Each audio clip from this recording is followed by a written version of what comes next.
बिस्मिल्लाहिर्रहमानिर्रहीम। अस्सलाम वालेकुम। मैं हूं लियाकत राज पर। नाजरीन, सिंध में अमन अमान की सूरत हाल बेहतर न हो सकी। सिंध के दीगर अजला की तरह अब बदअमनी मटियारी तक पहुंच गई है। हाला में दिन दिहाड़े 2 अफराद को अगवा कर लिया, लेकिन इंतजामिया टस से मस नहीं हुई।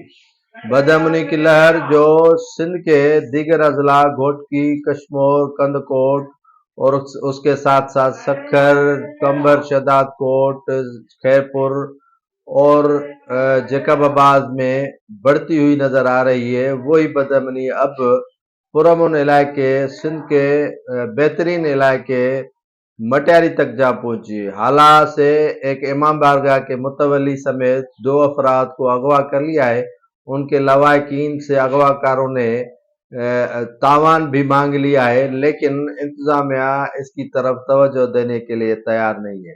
ये अफसोसनाक वाकया जो अब मटियारी में रूनुमा होने लगे हैं, जिससे तशवीश पाई जाती है। यहाँ पर अगवा की वारदातें न होने के बराबर थी, लेकिन अभी ये अगवा की वारदातें यहाँ इस पुरअमन इलाके में भी बढ़ना कोई बड़े सानिया से कम नहीं है। यहाँ के मकीनों ने हुकाम बाला से मुतालबा किया है कि जो बदअमनी का राज है या हाला में, वो ख़त्म किया जाए और मटियारी में अमन अमान की सूरत हाल पर कंट्रोल किया जाए।